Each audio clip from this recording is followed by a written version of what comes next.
I came with our team to the small village of Kangiqsujuaq, or in English, the Great Bay.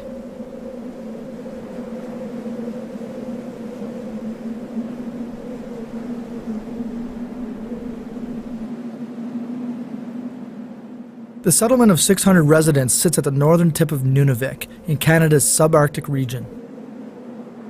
The village is so remote and weather so unpredictable that at times the airplanes can't get in or out, leaving the villagers stranded for days and sometimes weeks to survive with no import of food or supplies. We flew here to spend a few days each with different members of the community to gain a better understanding of climate change, both environmental and cultural.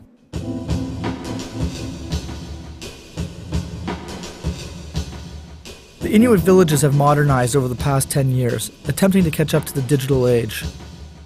Satellite television and high-speed internet are in almost every house.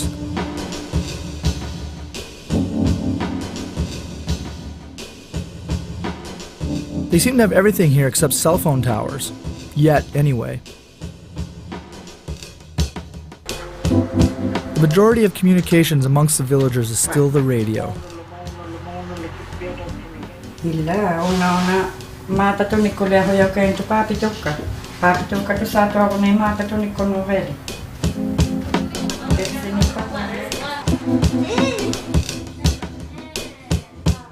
Political and educational structures from the south have made their way to the north. Town halls, sports complexes, and modern schools have been built for the Inuit with the intent to help them adapt to the ever-changing globalized world.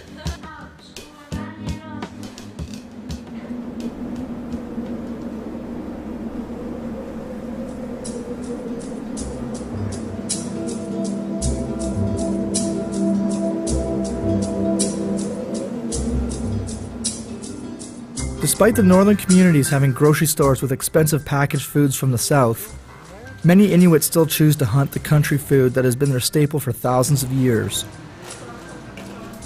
This is what we do for a living. It's part of our culture. Charlie and Tivi are the youngest full-time hunters in Kangiqsujuaq. We go hunting often. It's a traditional way of life of Inuit to have food to eat for my family. The cold morning starts with Charlie and Tivi leaving for a 2-day hunt.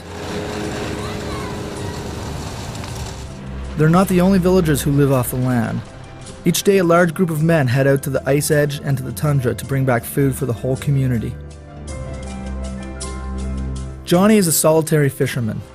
Sometimes his trips will take him miles away from the village to find the right lake to catch Arctic char.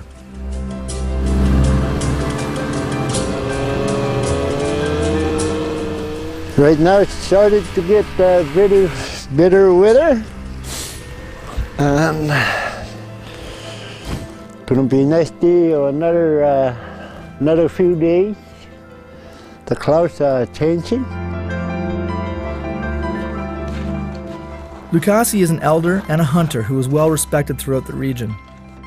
His mother was the revolutionary Inuit woman who compiled the first Inuktitut dictionary, which helped the white traders communicate with the Inuit hunters. Lukasi has a passion for passing down the Inuit traditions and skills to his grandson to preserve what little culture is left in the modernized Northlands. I've been teaching my grandson, so they like it when they have nothing much to eat, when they know how to go under the ice, so they will be able to get some food for themselves.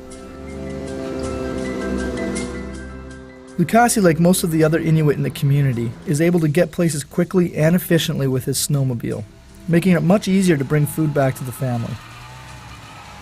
The snowmobile is a technology that has completely transformed the Inuit way of life. It also seems to have wiped away any need for dog teams to be used as a principal mode of transportation. I raise dogs and I train them and I go for racing. And I've been winning for 4 years now. And 6 years ago I just started my dogs. Took 2 years to start one team.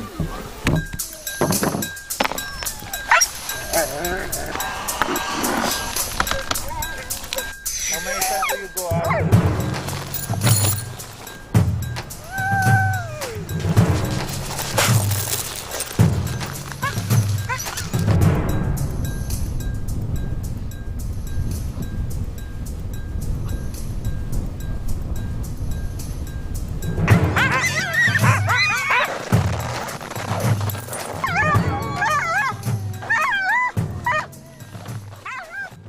Dog sledding is not the only near-extinct Inuit tradition that is barely staying alive in this era of great change.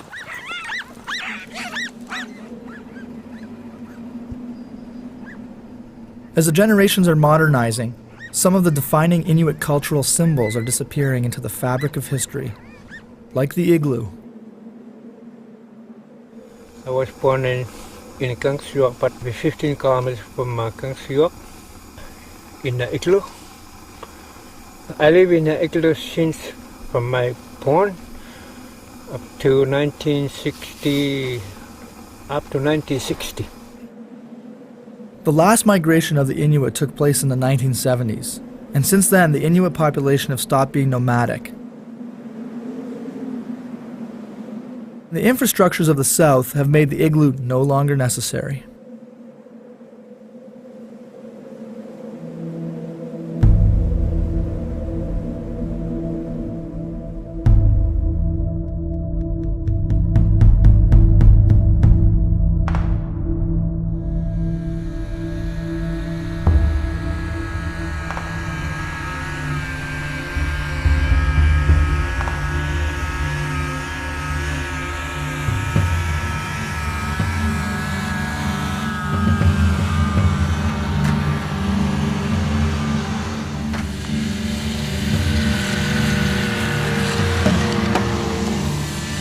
Charlie and TV have snowmobiled 4 hours into the frozen wilds in search for any sort of food to hunt. Their keen eyesight spots anything that moves, even the well-camouflaged ptarmigan, or as Charlie calls it, the Arctic chicken. Hunting country food is such an important part of preserving Inuit culture. Foods and medicines from the South have negatively impacted most of their diets and health. Charlie and TV's grandfather's generation ate 100% country food. Their father 75%, they eat 50%, and their children 25%. It will not be long until hunting and eating country food will be something of the past. I cannot even stand just eating canned food for a week. I have to have a country food to be, I think, healthy or happy. Yeah, we tried to get polar bear to eat this. So we would see it from our cabin. My first polar bear was this area. Charlie and TV are very skilled hunters. They set bait for a polar bear. Fortunately for the bear, and unfortunately for them, they will not be bringing one home on this trip. The ultimate destination is to find a crack in the sea ice to hunt for seal, walrus, and beluga whale.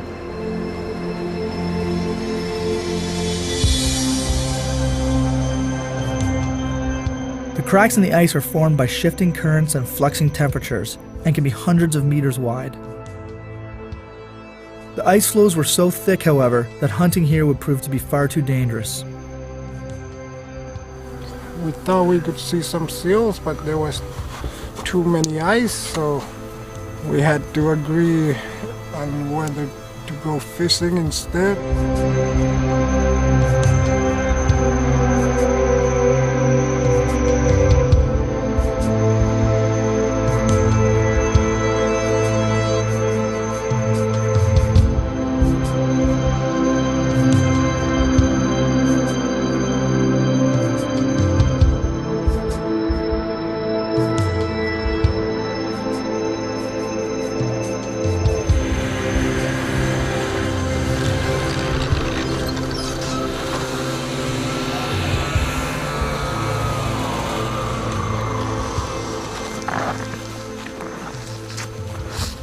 With no food found, Charlie and TV set up camp at a hunting shack close to the lake where they hope to catch some Arctic char after the sun goes down.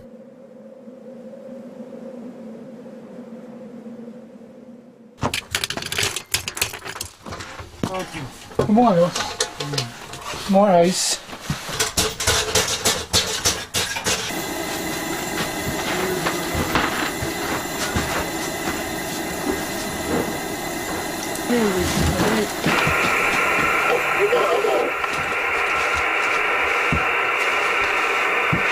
Kangiqsujuaq mo hayo kayo. After a meal, they set their nets and waited until the morning to come back to collect their catch.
We got a good fish. We catch a good fish.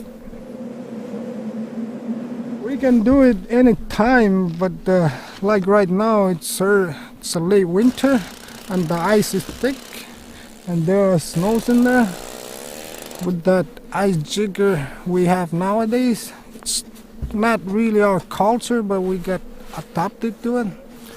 That then we just put the flashlight on it, pointing upwards, that we would see even in a bad ice condition. It was thick. We managed to open holes and put that jigger under the ice, moved it with the rope, and when we get to a point where we wanted to stop, we saw the light, make another hole, and we pull it, and then there was a rope under it. We attached that to the nets and we just pull it under. We provide not just the family, even the town. We can provide at least almost the whole town if we catch good amount of fish. Salella koina tiviko ikhalles malivneulotto nalleno kaya ikhalle awatiloto selune ikhaluktubini ikhalupini. Lucasi and his grandson Peter finally find the right spot to dig a hole to get under the ice.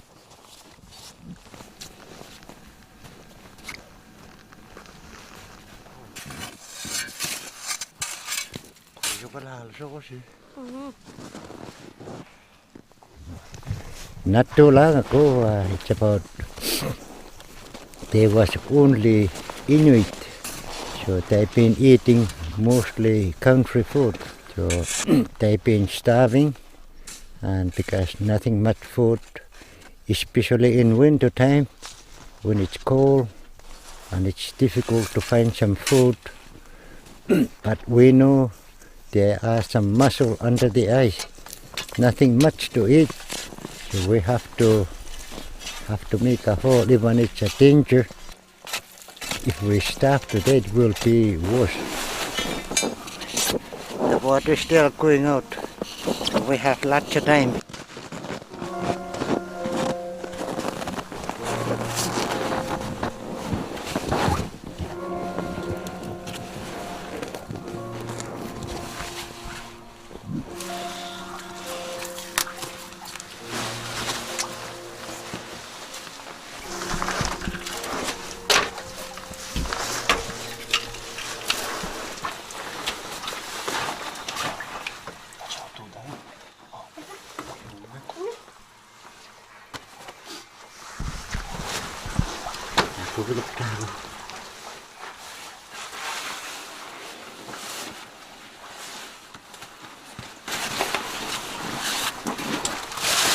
It's a very danger because ice keeps falling down.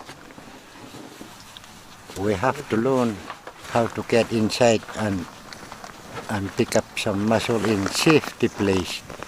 So our father, grandfather, they've been teaching us. Even today, I still have to teach my son and grandson. When I pass away, they will able to find some food under the ice in the future.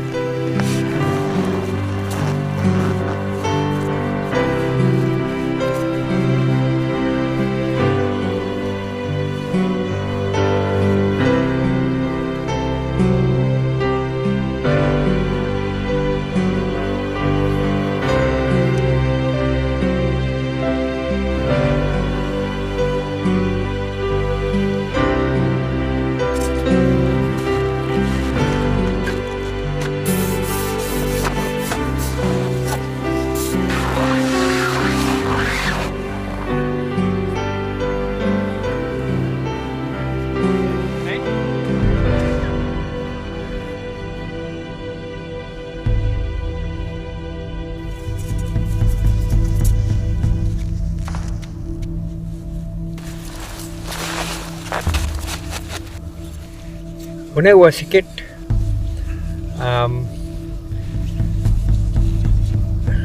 when my father's going hunting, when he built the igloo, I learned from him. He's not teaching. I just watch him how to make the igloo.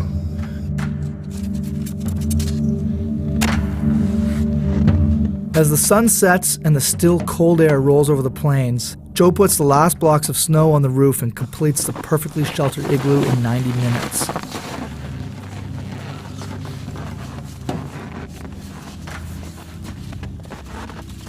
As climate change affects the length of the cold season, Joe is concerned that it's becoming later and later in the year when the air is cold enough, with the appropriate snow conditions to build an igloo that will last all winter. In 20 years, it was very good for the hunting to build the igloo,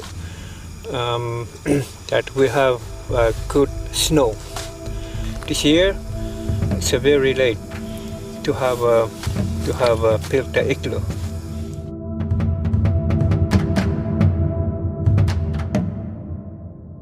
In 20 years, 15 years, we never have a black bear.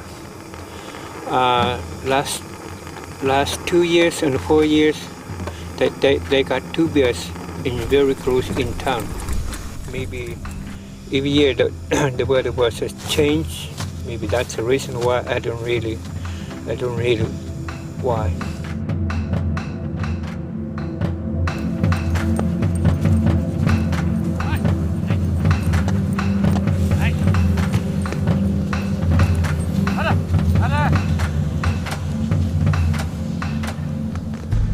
Yes, every year it's been different than 2 years ago we hardly had snow, and I had a hard time taking them out. And last year it was almost the same, and this year the snow came late, and it's getting different every year.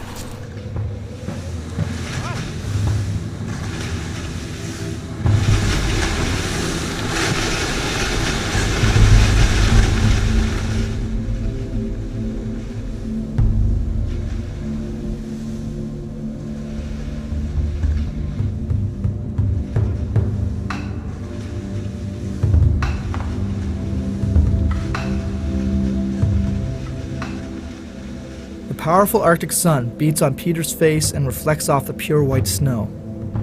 It isn't hard to feel like he's a million miles away from civilization, technology, globalization.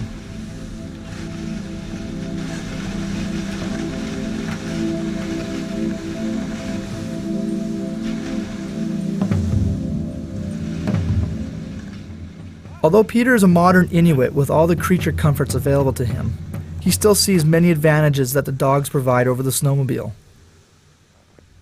They know when it's going to be a bad trail, and when it's thin ice, they don't want to go through that. And all the elders that taught me that everything is true. Even if it's blizzard, they'll use the same trail back without even telling them where to go.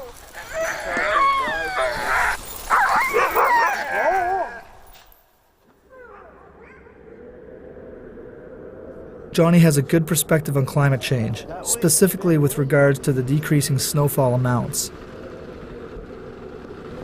Long time ago, I remember we used to have a lot of snow around middle of 70s, 80s. We used to have about maybe 10 feet snow. The lack of snow makes ice fishing easier for Johnny, but he's very aware that despite the convenience, something does not sit peacefully within him about the changes happening in the climate.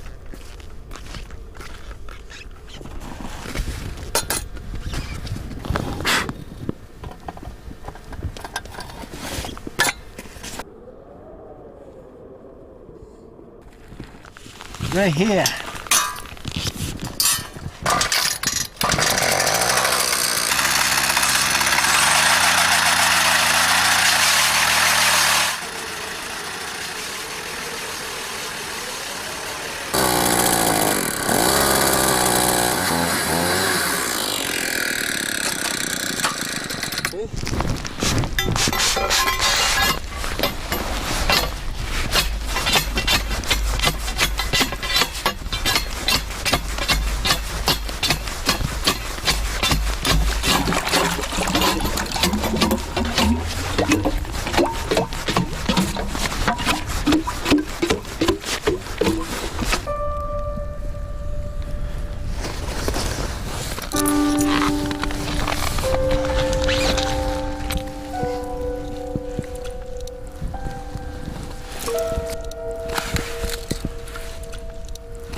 Something.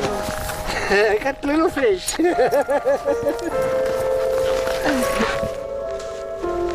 Our winter was very late. It used to start around October. And right now, from December, the ice froze. January, no snow. February, no snow, this little bit snow, not much. March, start to get the ice, the snow. It's better now.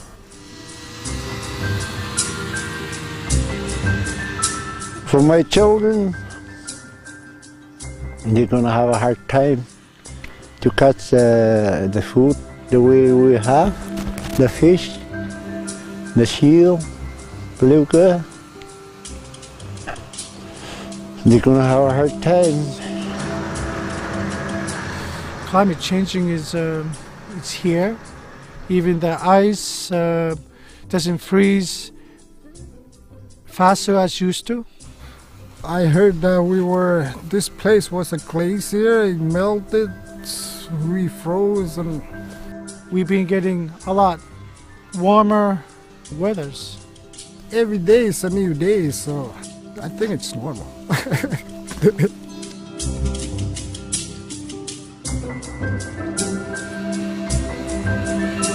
We got some mussel. I'm very glad we will have some fresh mussel for supper.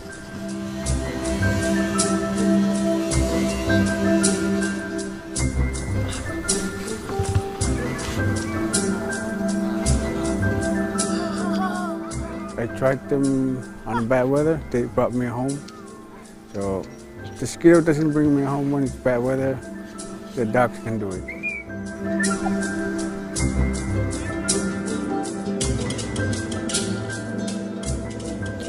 To me, it's very important not to stay in a village, to do something for the hunting outside from town. That's my, to me it's important.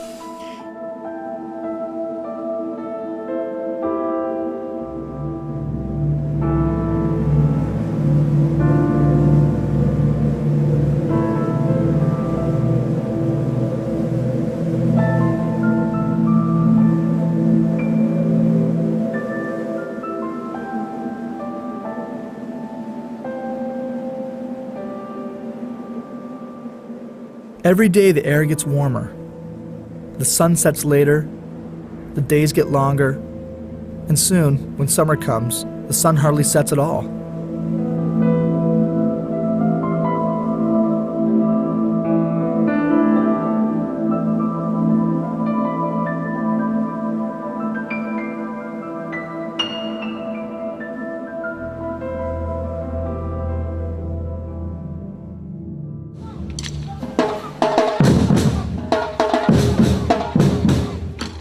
Spring arrives early this year in March. The community becomes alive with the unlikely rhythms of Brazilian drumming.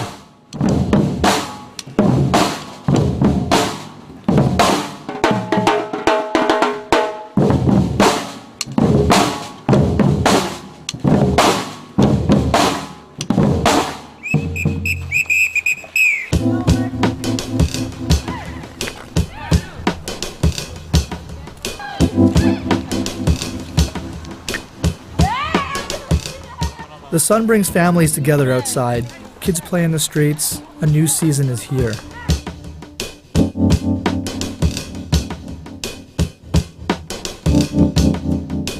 Upang asawli mema makaya hatalang ayo ipio sa hatalang abo skidoni katatay la hatalang tilo kamat sa hatalang abo makaya hatalang ayo upang asawli mema upang asapalele mema. It does not take long for Mother Nature to take away all of the snow. The 10 degrees Celsius summer has arrived.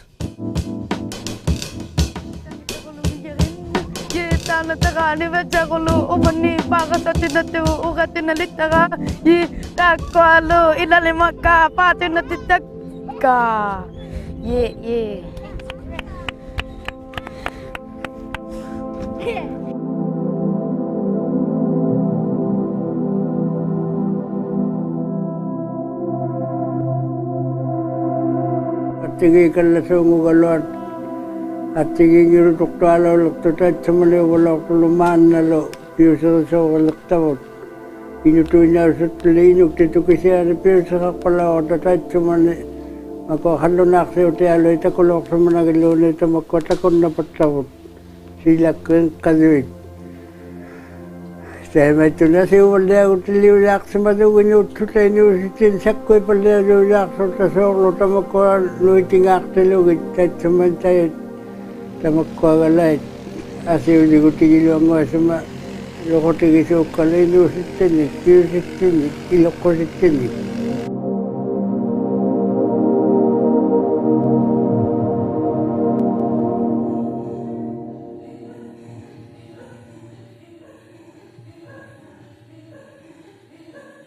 Some of the younger generation Inuit women keep the traditions alive as they fill the green valleys with haunting throat-singing melodies. The women used to sing throat singing when their husband used to go out hunting. Sometimes they were away from their home for a few days, sometimes even more.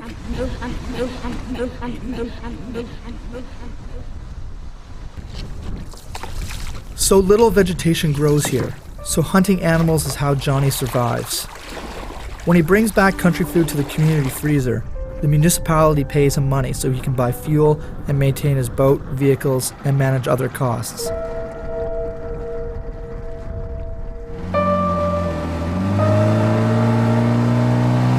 Too bad today the weather changed pretty fast. The wind, even the sky. Yesterday I went out for short fishing during a low tide with the canoe, and an hour fishing, that's it. And I got a char. By accidentally we got a seal.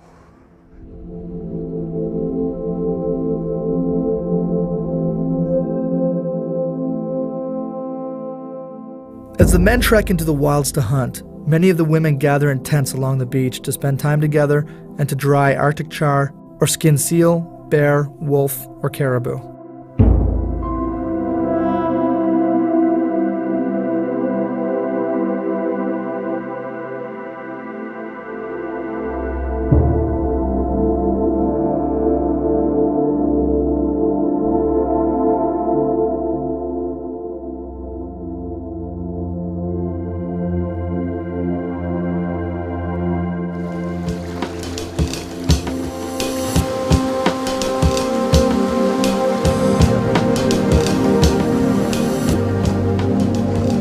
Yaka is an environmentalist who works for the Kangiqsujuaq Park as a warden.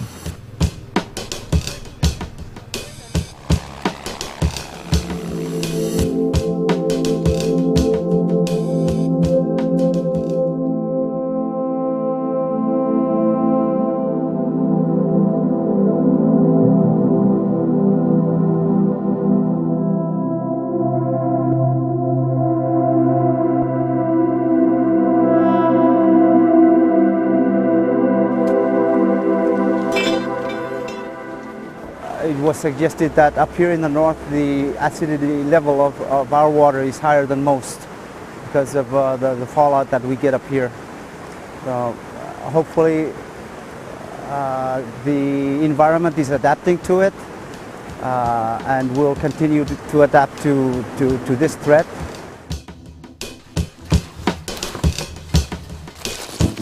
The summertime allows Lukasi to teach his grandson Peter how to catch fish using a net and the tides. Always trying to preserve the traditions of eating the natural country foods that the land provides to them.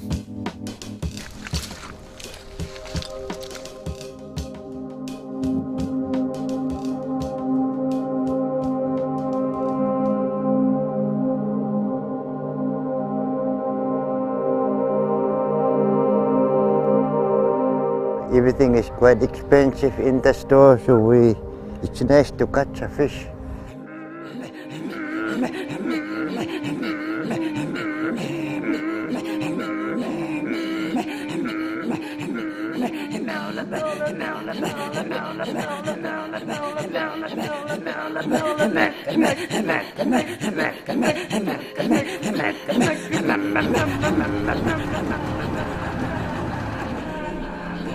Johnny has been having troubles this year catching his food as the ice melts.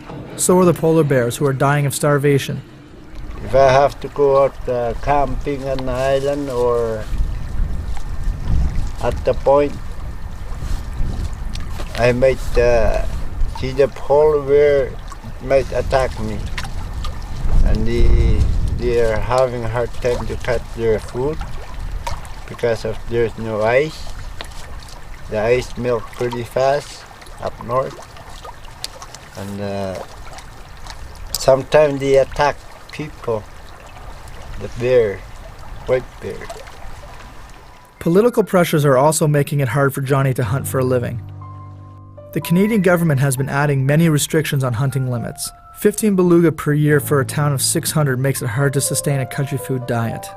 I could hunt for my food, for my village, just to help all people, and I hunt for real, not sport.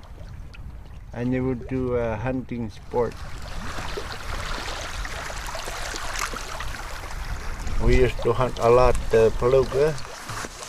Right now, 15 beluga are not enough for our town. We got around 600 people in my village. One beluga is not nothing.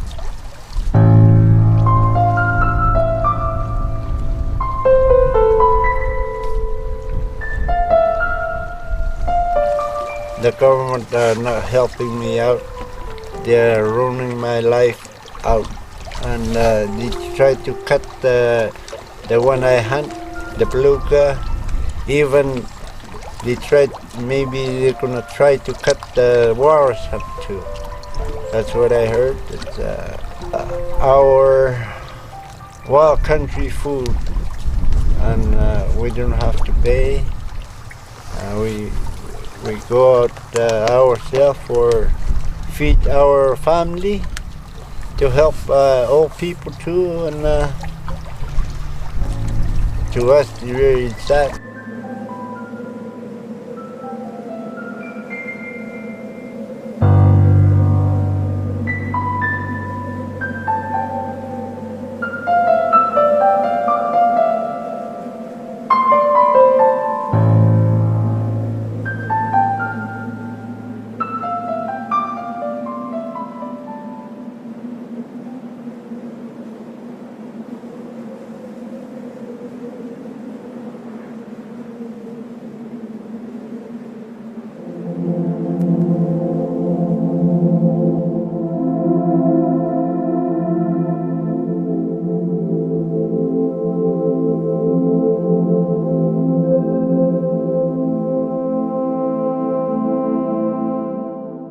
Well, in the past few years, we're getting more and more lightnings and thunderstorm in the north.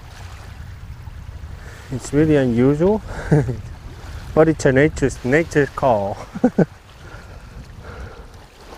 We can always go out fishing, but compared to 10 years ago or like 5 years ago, the sea ice, it freezes in November before, and now it's like late December.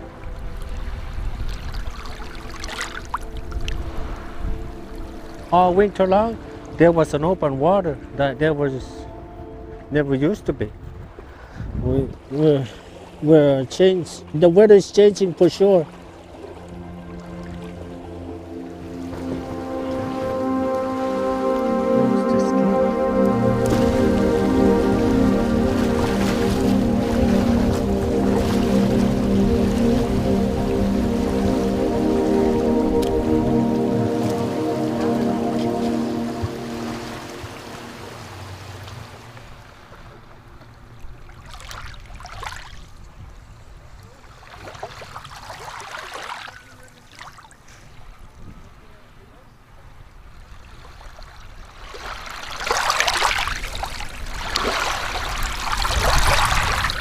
Mặc qua bé sẽ là sốc mất sự mặc qua bé ta nấu món ăn tu hay món này tu món này tu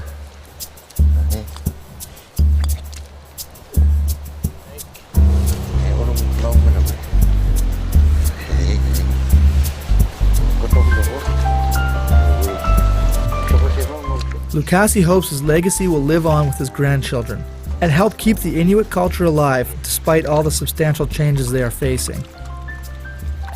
After we catch it, we used to clean it inside, take everything that we don't need. So every fish, so that we clean it.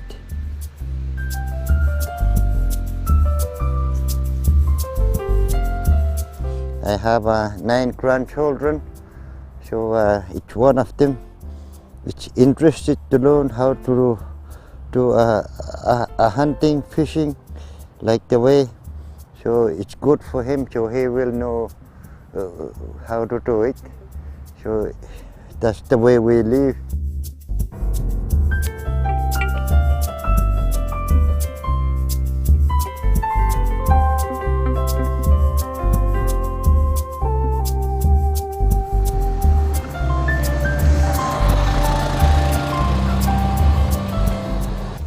So we're living in a new way now, but some of it is difficult to learn, but we are getting used to it.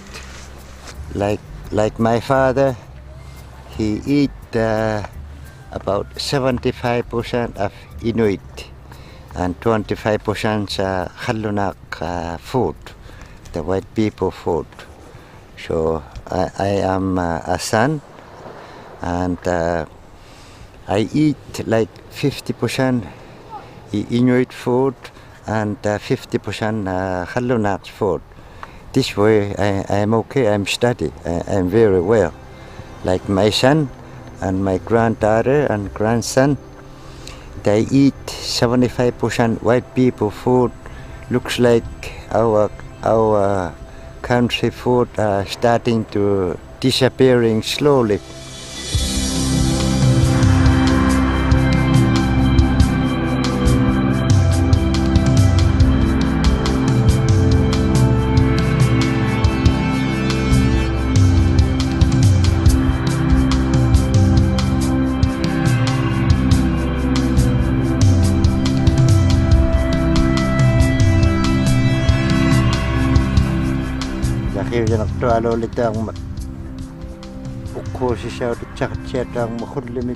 So many things are changed. So we used to live in igloo in the winter time.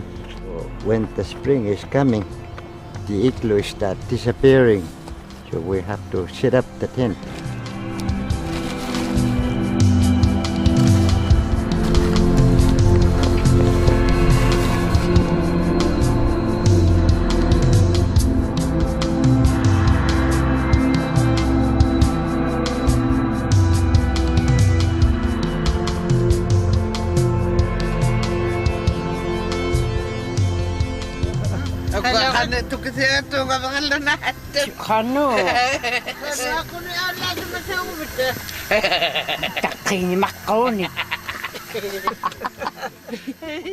The air drying of the Arctic char keep the village women very busy in the summertime.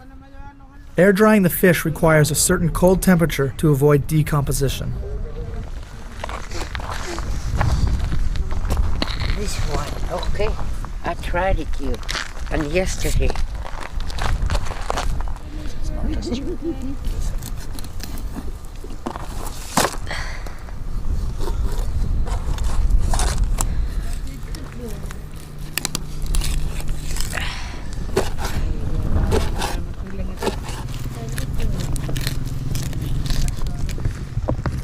Okay, that's finished. It's different cold, very cold and warm. In the last year, you see up the snow there. The last year, not year, this year. Last year is very light, just snowing a lot there. It's not different July. It's a faster one. The snowing now, ice are not the big. It's like that. It's different. Very.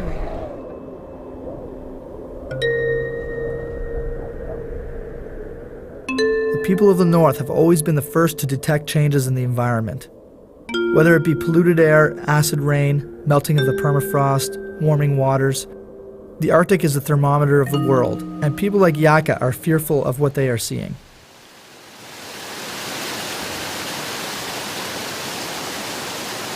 The reason why I came here to this little waterfall is to get some drinking water for the day. It's meltwater from remnants of a glacier, so it's ice water in effect. Pollution is always going to be a concern for us because we get a lot of it up here, and we don't have anything in the way of industrial activity which would contribute to the pollution that we're getting up here, but we definitely are getting a lot of it. So it is always a concern because we don't want contaminated water to drink. Some years back it was suggested that because of industrial activity, industrial pollution, we are going to be seeing acid rain. The effects we were told would be dying lakes and dying rivers. In other words, plant life within these lakes, fish too would be dying off. We depend on the water that we get our fish and game for survival up here.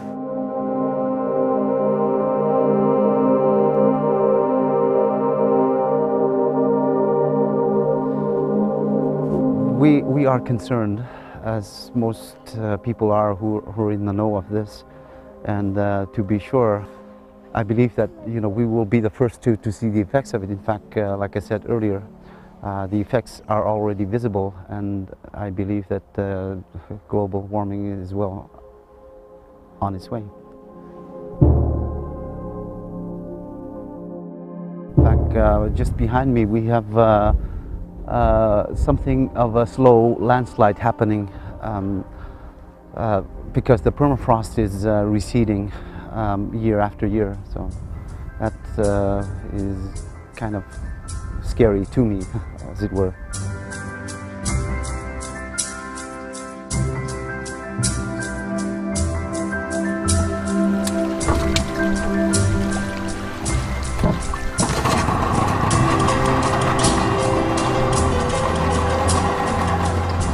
Every time I have to help, I'll do my best. And I care about old people and everybody. I care about everybody, Native people. That the Native people ways, helping each other.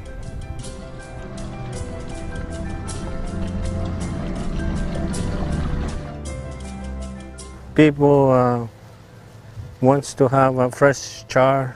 20 is too much, and so we keep one.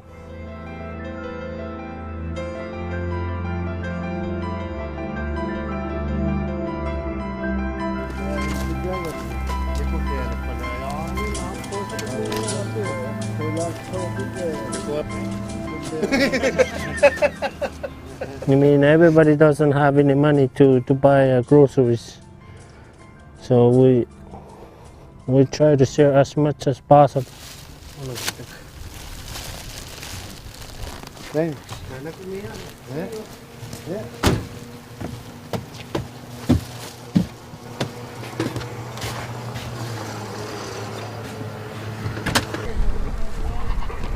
In the summer, it's not warm. It's very light weather. It's not good for animals, all animals.